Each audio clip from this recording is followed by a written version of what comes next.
Welcome back to Be the Good with Kate, the show that inspires each of us to see how we have the power to make a difference all around us. Each episode highlights an individual doing good in the world while following their passions, good for their own souls and for others. I get so excited about sharing each and every episode of Be the Good with you, and I hope you enjoy these people and stories. If you're new here, welcome, and if you are returning, thank you so much for your support.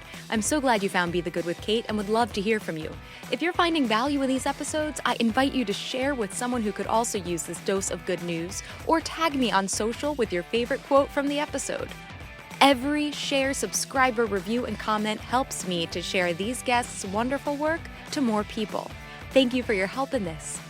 In taking classes over the years or observing workout videos, one major piece that is often missing: stressing safety and form.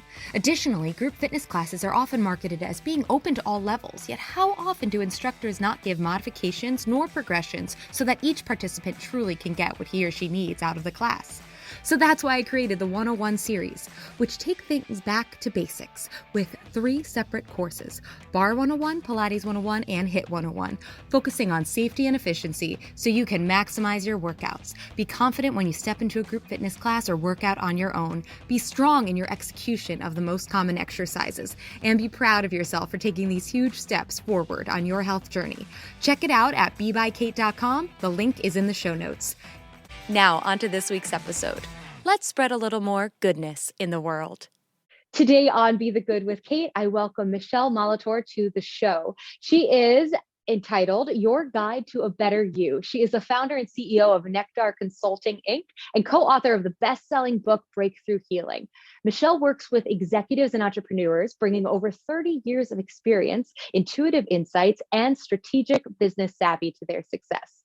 Her clients dubbed her the Mind Detective because she's an expert at helping high-achieving professionals remove the blocks created by imposter syndrome, anxiety, overwhelm, and burnout. And boy, are those words that we hear a lot today. Michele's bio goes on, but she is going to fill us in on the rest. So first, Michele, thanks so much for being here today. Oh, thanks so much for having me, Kate. It's a real pleasure to be here with you. Oh, well, right back at you. And like I mentioned before we start recording, I love diving into all you're doing and all you have done. So please tell everybody a bit more about who you are and what you do in your own words. Sure. So I've been a professional coach for over 20 years now. And about 7 years, I incorporated hypnotherapy into my work.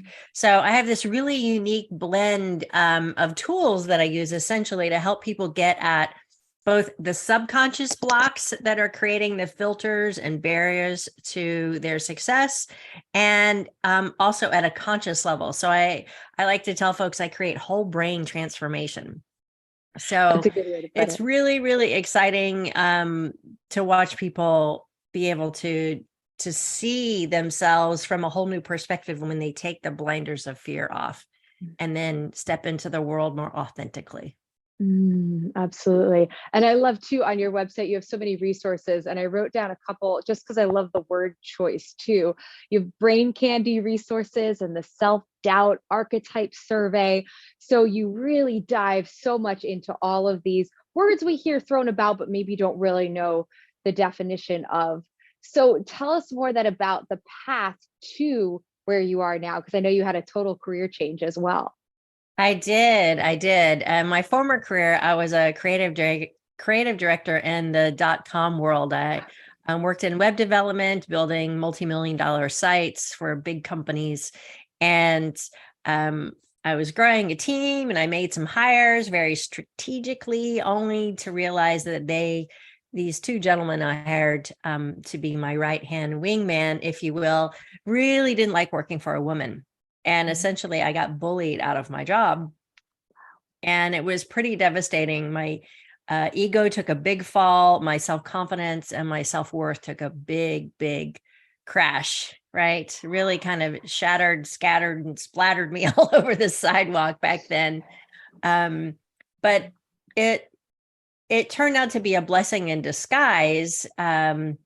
But I didn't feel like that in the moment. Literally, the day I got laid off, I went home and I called my mom to tell her about my bad day. And she's pretty stoic. And she's like, "Well, I'm really sorry you lost your job today. By the way, our friend Al is dying." I was like, "What?" So it really created a perspective shift in an instant. Like, okay, so what? I lost my job. My friend is dying.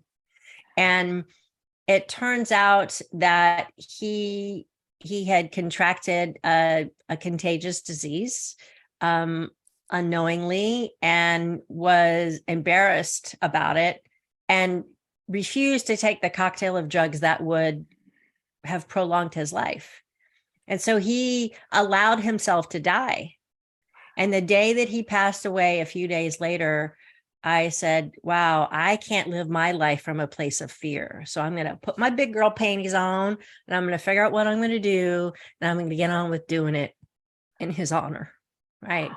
It still really chokes me up every time I talk about it, because it just was senseless. It was a senseless loss. And so I'm wondering, if any of your listeners have ever had those kinds of experiences in life where it seemed so senseless because someone was living from fear.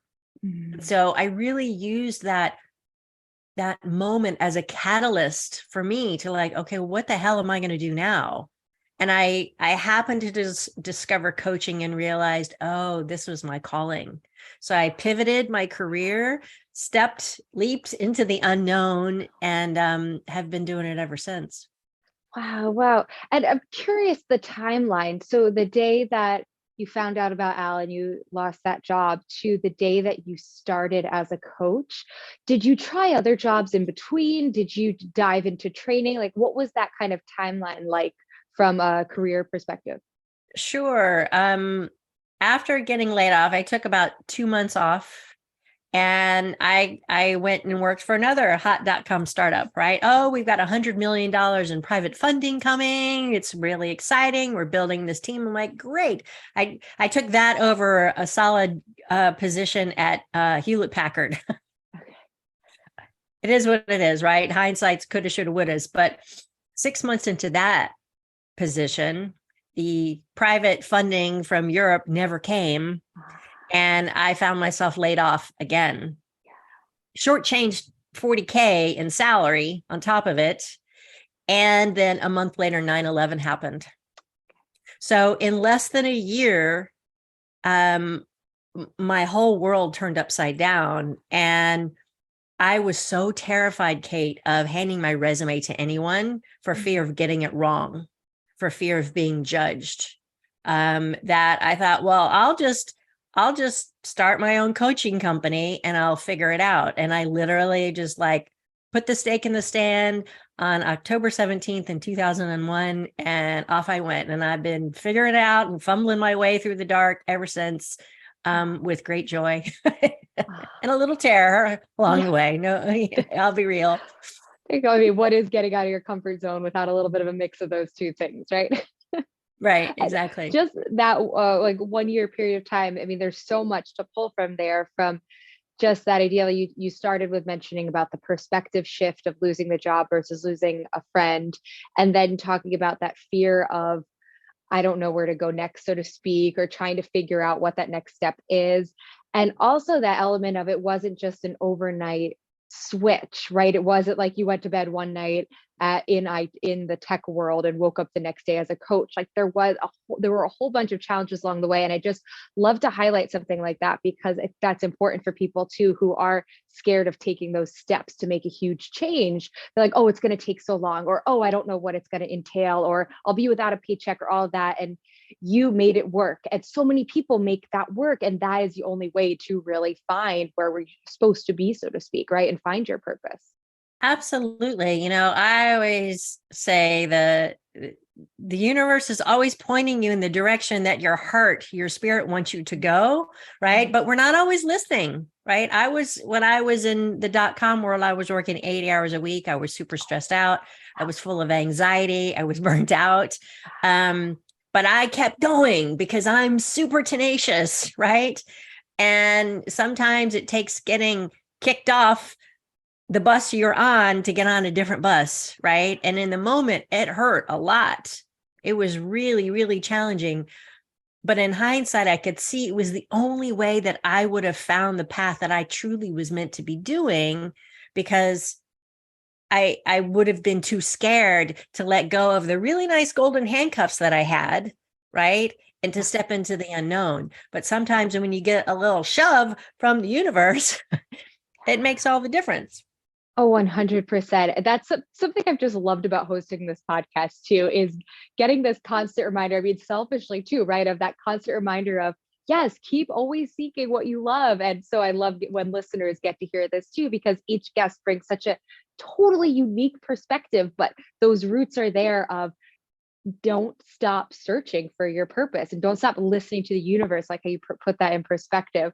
So now you are a coach. Please tell me about those good news moments. I always love to ask about, any of the success stories with clients you'd like to share, or maybe something from publishing your book, any of those stories.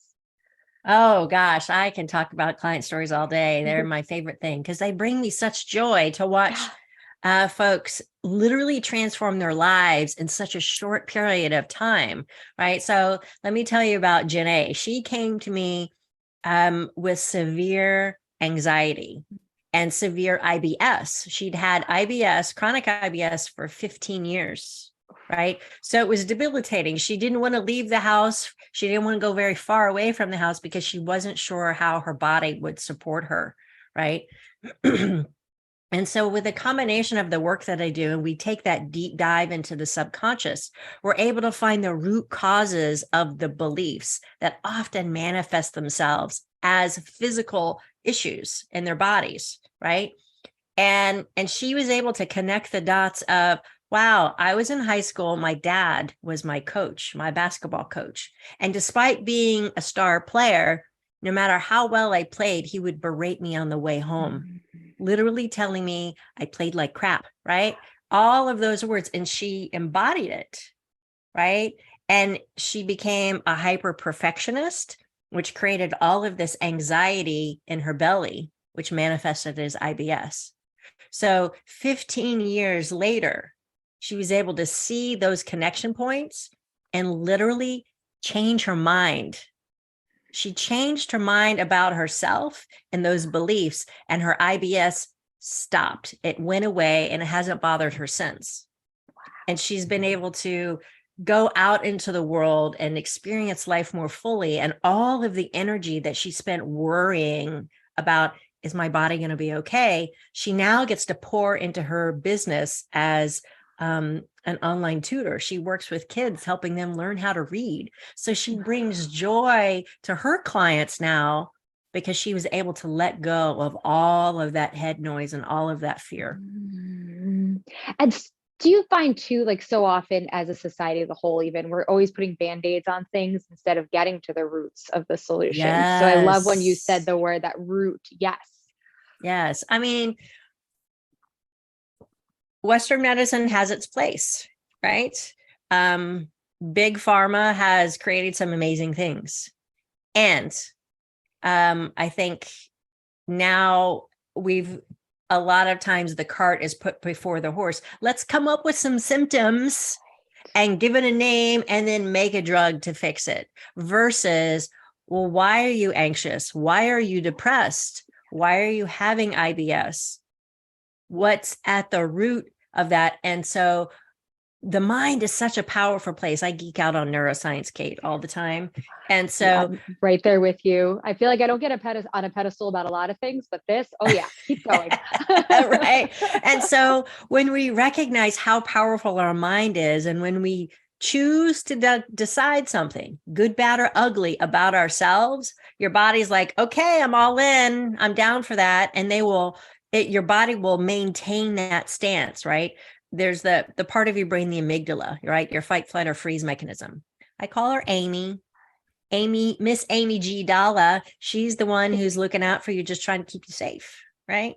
But if Amy's working off of bad information, of old, outdated beliefs that no longer serve you, it is your job to consciously change your mind about those beliefs. So Amy gets the new memo and goes, oh, we are enough. We are worthy. We are lovable. Okay, got it. And then moves you in that direction and doesn't create the physiological reactions in your body that those old beliefs create. Because Essentially, all of those old beliefs, I'm not lovable, I'm not worthy, I'm not valued, I'm not enough in any way, shape, or form, happened because somewhere in your life, somebody said something to you or did something, created an experience that violated your dignity, your sense of value and worth. And every time our dignity is violated, our body has a physiological reaction as if we're being attacked. Amy's like, whoa, right? The saber-tooth tiger is coming after us and we got to run.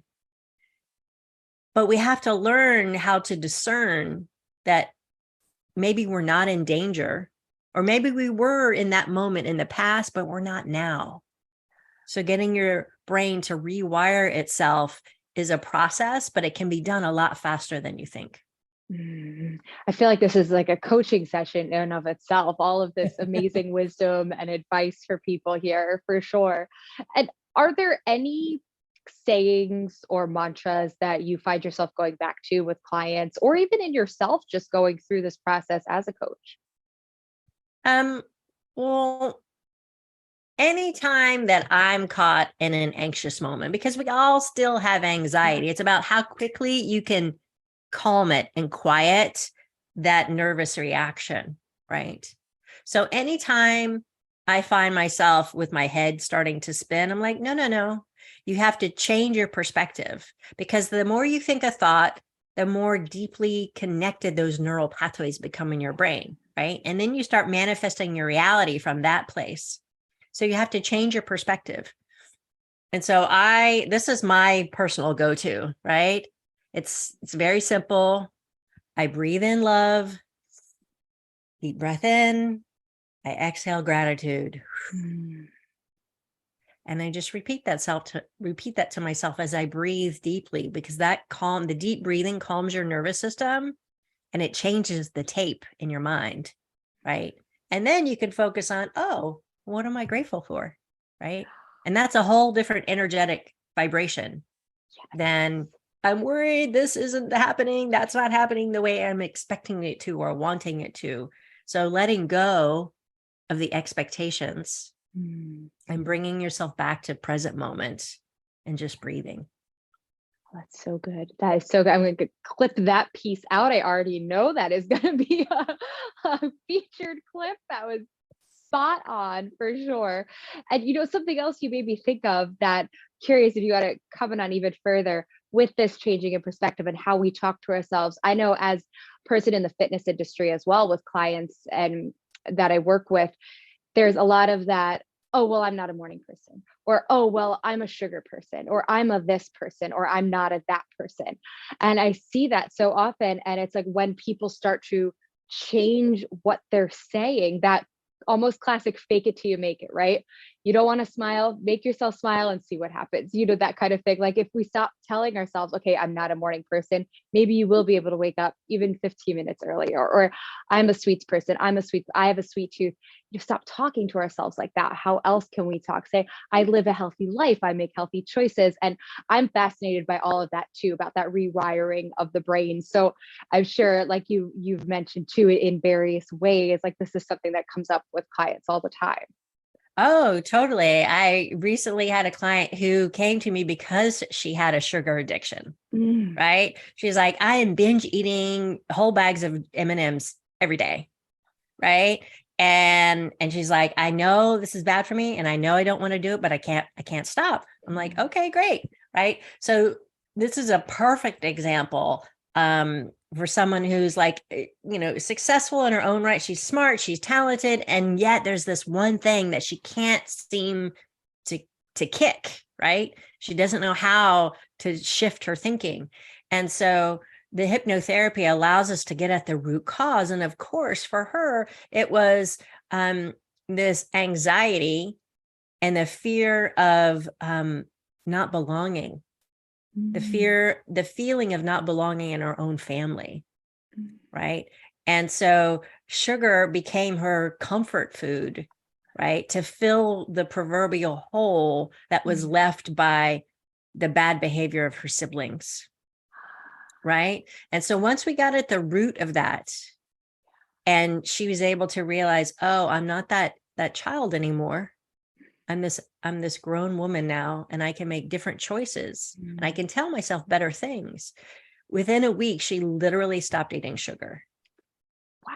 Like she got rid of it out of the house. She started eating healthy meals. She even started doing little exercises. Like she'd walk into the kitchen, she'd have a moment, and she'd unconsciously get up from her desk and walk to the kitchen to get sugar. And she's like, why did I come to the kitchen? Oh, maybe I'll have an apple. I think I'll have an apple. Okay, great. And then she'd like do some push-ups on the counter. And then she'd go sit back at her desk again. I'm like, yes, I love that. Yes, Right? client success. Yeah. Oh, that's wonderful. Oh my gosh. I love hearing these stories. And Michele, something I've been asking all my guests this past year that I love hearing all the different answers for is, if someone came to you, they see what you're doing, they see all the good you're putting out in the world, they said, I want to make a difference. I don't know where to start. I'm overwhelmed. Is there any advice you'd give them? Absolutely. So for anyone who's looking to make a difference, to be of contribution, to bring your light, your gifts, your unique talents to the world, first find your why. Why do you want to do that?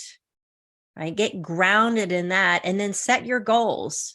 What's your personal goal? What's your professional goal for taking those steps? For the sake of what? I want to do this in the world because I know it's going to help my community, or this particular group of people, or this particular cause, because it brings me joy and it's aligned with their core values, right? So when they're really clear on that, then it's much easier to start putting the little tiny baby steps into place so that they don't get overwhelmed. And anytime that you do start falling into that spin of, oh my God, there's so many, I have to do this and I have to, and all that noise, pause, create a state change, breathe, bring yourself back to present moment, and then ask yourself, what's needed now? What's needed in this moment to take that one next step? There's been so much actionable advice here today, Michele. I can't thank you enough. And I just want to read for the listeners what you wrote as your mission, because it's part of what you wrote to me originally. And I just love this. So just to really drive home, you said, my true calling and purpose to help entrepreneurs and executives step beyond the edge of their comfort zone, to find their voice and stand fully in their confidence. And everything you have told us today absolutely paints that picture. And I just love how you put that all together in that statement. So thank you for what you do. And please tell everybody where they can find out more about you, your book, your offerings, where they can find you. Sure. So you can always come visit me anytime at michelemolitor.com. You can find me on LinkedIn, on Facebook, and Instagram under Rapid Rewire. And I'm always happy to have a confidential and complimentary clarity call with anybody who's curious about how this work can really support their growth and their well-being, whether that's personally or professionally, right? And I'd love to have a chat with anybody, and I'm always happy to make new friends. So please come find me, and you can check out the free self-doubt quiz on my website. And if you're ready to dive in, come check out my How to Become Unshakable membership. It's an online membership full of learning and master classes and guided meditations and coaching and so much more. All the details are there on my website. Wonderful. Michele, thank you so much. You have us all breathing more fully here today. I thank you so much for your time. Oh, it's been my sincere pleasure. Thank you, Kate. What a joy. Thanks so much for listening to Be the Good with Kate Chericello. Whether you're listening on YouTube or via podcast, it would mean the world if you liked, subscribed, and or left a review. You heard about the good? Now go out and be the good in your life this week. If you have stories of good news that need to be shared, please send me a message. Thanks again, and have a great week.